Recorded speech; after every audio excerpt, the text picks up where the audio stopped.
అందరికీ నమస్తే. నేనైతే మా అత్తమ్మ అయితే రొయ్యల కర్రీ చేస్తున్నారు. ముందుగా అయితే స్టవ్ వెలిగించుకొని రొయ్యలు అయితే ఏం చేసుకోవాలి శుభ్రం చేసుకొని ఫస్ట్ అయితేని. అతే ఎక్కడి నుంచి తెచ్చారు? మార్కెట్ నుంచి తెచ్చారా? మార్కెట్ నుంచి ఏం కాదు, ఆ రైలు చెరువులోని మామయ్య తీసుకొచ్చారు. పడుతుంటే చెరువు కాడ తీసుకొచ్చారు. చూసారు కదా ఫ్రెండ్స్ ఎంత ఉన్నాయో. అప్పటికప్పుడు తెచ్చుకొని వండుకుంటారు. ఇక్కడ చెరువులు ఎక్కువ ఉంటాయి. ఇక్కడ నుంచే మనకి అనుతుప్పులకి బయట దేశాలకు వెళ్తాయి. మన ఇక్కడ చెరువుల్లో చేపలు, రొయ్యలు, చేపలు ఎక్కువ పెంచుతారు. ఇక్కడ చెరువుల్లో రొయ్యలు అమ్మాయి ఇక్కడ పడతారు. అప్పుడు తీసుకొని తెచ్చుకొని వండుకుంటాం. ఇక్కడే మీ మామయ్య గారికి ఎవరో ఇస్తా ఉంటారు. తెచ్చి మనం క్లీన్ చేసుకోవడమే, లేదా బయట క్లీన్ చేసుకోవచ్చు. ఇంకెలా ఫస్ట్ అయితేనండి ఆయిల్ వేసుకుని బాగా వాటర్ వచ్చేలాగా ఉడబట్టేసుకోవాలి. ఇదంతా వాటర్ పోవాలి, ఇంకా పోవాలి శుభ్రంగా. అయితేని ఈ రెడ్లో ఏంటంటే నరం ఉంటది, ఆ నరం కూడా తీసేసుకోవాలి. మట్టి నరం కింద ఉంటది అన్నమాట. ఇదా నల్లగా ఉంటది. అది తిన్నాం అనుకో మనకు నడుము నొప్పి వస్తుంది. అవునా? అందుకే అది మొత్తం ఇలా పట్టుకుంటే రేణి ఇలా పట్టుకొని ఇలా లాగుతుంది. ఇదంతా క్లీన్ చేసి తీయాలి. ఇలాగనండి. అదే చాలా వాటర్ వచ్చిందే. ఇప్పుడు కళాయి పెట్టుకొని కొంచెం నూనె పోసుకోవాలి. రొయ్యలు అయితే వాటర్ పోయినాయి కదండి, పక్కన పెట్టేసుకుని వేరే కళాయిలో తీసుకొని ఆయిల్ వేసుకోవాలి. ఆయిల్ వేసుకొని ఆయిల్ ఎక్కువ పడుతుంది. ఎక్కువ పడుతుందా అత్తమ్మా?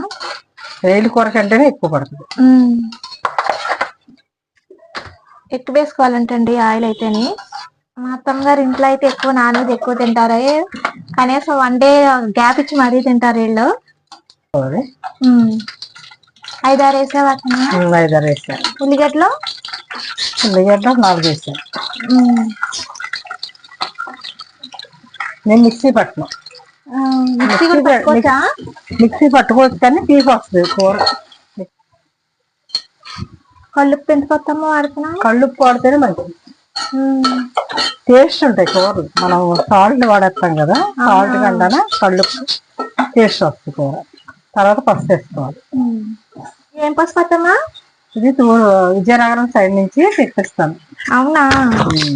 ఇది ఇందులో ధనియాలు వేసుకోవాలంటండి. ఒక 2 స్పూన్లు మిక్సీ పట్టుకుంటా. పొళ్ళు అక్కడ బయట పొళ్ళు వేయను నేను. ఇవి ధనియాలు,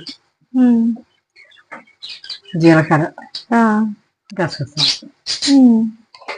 ఉల్లిగడ్డలు వేగిపోయినాయి కదా. ఇప్పుడు రొయ్యలు అయితే ఉడబెట్టుకుని రొయ్యలు వేసేసుకోవాలి. వాటర్లో నుంచి తీసేసుకొని ముందు ఉడబెట్టేసుకున్నాం కదా రొయ్యలు, అవి తీసేసుకుని వేసేసుకోవాలి. ఇందులోని వేసేసుకుని ఒక మాట అయితే కలిపేలా కలుపుకోవాలి. ఇలా ముందైతే వాటర్ తీసేసుకుంటాం కదా, ఈ వాసన అయితే రాకుండా ఉంటాయండి. రొయ్యలు అయితే ఎలాగ చేసుకున్నామంటే అని తర్వాత అలాగే వేసేసుకున్నామంటే వాటర్ తోటి కర్రీ అంతా వేస్ట్ అయిపోతుంది. అంత మంచిగా అనిపిస్తుందో. ఉల్లిగడ్డలు మంచి రంగు వచ్చే వరకు బాగా వేయించుకున్నాక దీంట్లో అల్లం పేస్ట్ కూడా వేసుకోవాలి. అల్లం పేస్ట్ పచ్చివాసన పోయే వరకు బాగా వేయించుకోవాలి. ఆయిల్ అయితే ఎక్కువ పడుతుంది కర్రీకి. అయితే నాన్ వెజ్ కదండి ఎక్కువ పడుతుంది.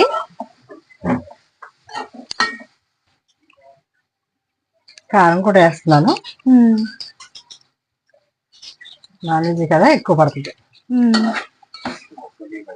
బాగా వేయించుకోవాలండి కన్నీని. ఇందులో వాటర్ అయితే పోసుకోవాలి. అంతే, చాలు. మగ్గిపోయినాయి కదా, చాలు. ఉడుకొని కదండి కొంచెం పడతాయంట. తర్వాత ఉడికాక మసాలా మిక్సీ పట్టుకున్నాం కదా, మిక్సీ ఆ తర్వాత దీంట్లో యాడ్ చేసేసుకోవాలి. అది కూడా సిమ్లో పెట్టి ఉడకనివ్వాలి. 10 నిమిషాలు మసాలా వేసేస్తుందండి మా అత్తమ్మ అయితేని. ధనియాలు, జీలకర్ర, ఇవన్నీ వేసేసుకున్నామండి. గరం మసాలా వేసుకోండి. ఇంట్లో ఆడుకున్నాయి, ఇంట్లో చేసేయండి మసాలాలు అయితేని. బయట నుంచి ఏం తేవరు మా అత్తమ్మ గారు అయితేని.